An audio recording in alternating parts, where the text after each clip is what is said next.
no, I'm not a part of liberalism. No, I'm not a part of conservatism. Who said I had to choose one of two evils? What if I just elect to choose no evil? How can we love our brother and be a Christian and pick a side? Hi, welcome back to Gotta Be Me podcast. We're happy to be with you again. We are your hosts. I'm Sophia Benyon and this is Peyton Benyon, and we are dedicated to talking about social issues, topics that are important to society. We're passionate about the idea that whatever oppression affects one, affects all, and we have a drive to uncover all oppression in any form and then to fight against it. In our last podcast, we talked about dress and common assumptions that people make about us based on our dress. And today we would like to talk about another assumption that people tend to make at us just when they see us off the bat or maybe the first time they speak to us. And that is that we would ascribe to the narrative, you could say, or the agenda of conservatism. I think a lot of times people assume that when you're religious, you just ascribe to a conservative narrative. Right. And so I had actually, before this podcast, looked up the definition of conservatism, and I thought it was actually really interesting. I'm going to read it. I got a handy little notepad right here. It says, commitment to traditional values and ideas with opposition to change or innovation. So, like, a commitment to traditional values and ideas is not necessarily right. We talked about that in our last podcast. We said we like our traditions. It's only wrong when it becomes, as you had said before, or as Brother Randy had preached, a superstition. Right. And I mean, I think that's what resisting change means. Like, you've become superstitious about it. And right? honestly, that's not what Christianity says. The Bible tells us we should change from glory to glory constantly. Right. It shouldn't be a stagnant thing like when that. A conservative narrative holds you in a certain place, and you're holding on to former glories, and you're not moving. God constantly reveals Himself and gives more light. Right. And if, as a Christian, you can't move in that light, that's not Christianity. You're no longer a Christian. I wanted to read once again from Hustling Backwards by Brother Stephen Hargrave. I wanted to read a sort of poem that he wrote. It's actually called "The Lesser of Two Evils." And I think it's so good, and that we can kind of bounce the rest of what we want to say in this podcast off after this. It says, pick your poison, this or that. One or the other, you have to choose something. I don't want to die by hanging or by firing squad, by the gas chamber or lethal injection. I don't want to get shot or stabbed, to have my hand cut off or my foot chopped off. Don't want poison in my food or my drink. I don't want syphilis or gonorrhea, HIV or AIDS, to jump off a building or to die in a plane crash. I don't want diabetes or cancer, to die at midday or in my sleep. I don't want hemorrhoids or a kidney stone, heroin or crack, a heart attack or a stroke, COVID or the flu. I don't want to be burned up in a fire or freeze to death. Don't want lack of clothes or food, a car accident, or to be hit by a train, the Independent Party or the Green Party. I don't want the left or the right, the conservative or the liberal, the Democrat or the Republican. Who said I had to choose one of two evils? What if I just elect to choose no evil? This poem talks about choices, and I feel like people always make it look like there's only two choices that you have to choose. And especially when it comes to politics, people are always saying, well, are you conservative? They assume that because of how we're dressed, right? Christians have tended to be toward the conservative side. And when we say no, then people just think, well, then you're liberal. Are you liberal, right? And you know what? No, we're neither. And you can't stick it in a box like that, because that's not, God is neither conservative. God holds all good, right? So there are conservative values that we would hold, right? And we would say that belongs to God. That doesn't belong to conservatism or to the conservative party.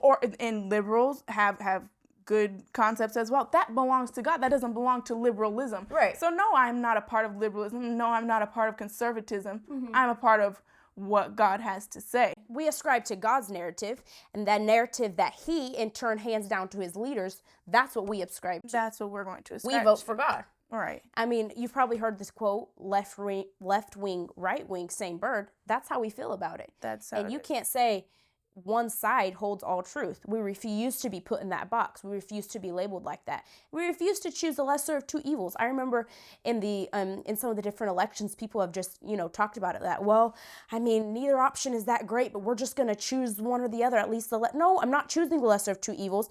I'm not choosing evil. Why do I have to choose evil? Like the poem says, we choose God, and we feel like God's narrative floats above that, right? And like she already mentioned, inside of God is all good.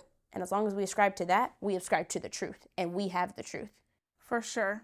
And I think it's actually offensive when people come to us and assume that we are conservatives, a part of conservatism, because of the many things that conservatism has done in the past, or that people have done in the name of conservatism and in the name of Christianity, that are not of God. People have used it like different religions, like the Protestant religion. Right.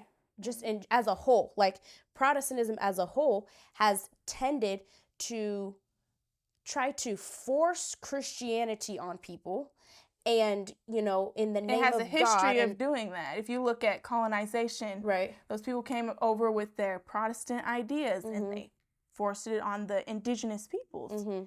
And as Christians, we're saying, no, we're not a part of that at all. We refuse to adhere to any narrative that makes us divide from our human brothers. Exactly. And that is literally what people want to make us do. Right. They want you to say, you have to say, it polarizes people. You have to say you're conservative. You have to say, you have to pick a side.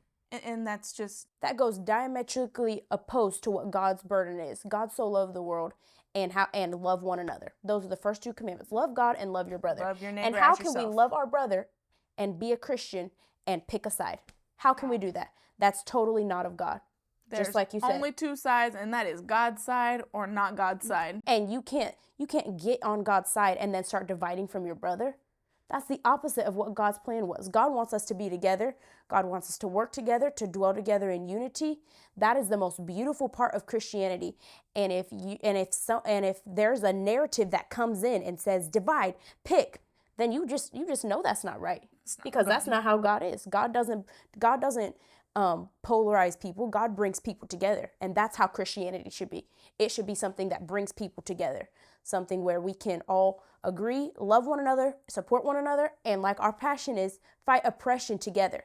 Divide and conquer is the goal. Right. Of that's the only way it can happen. Right. Nothing can conquer us if we're together against honestly. It. That's the goal of evil, is to get us so busy fighting about, are you conservative? Are you liberal? What do you believe? What do you think on this? What's your stand on that? What's your stand on that? How do you feel about this? Well, I can't stand by you, or I can't stand with you because I think this. And the whole time that we're squabbling over that, we're being conquered by other forces that are trying to destroy us. And so we refuse to be distracted by little things like that.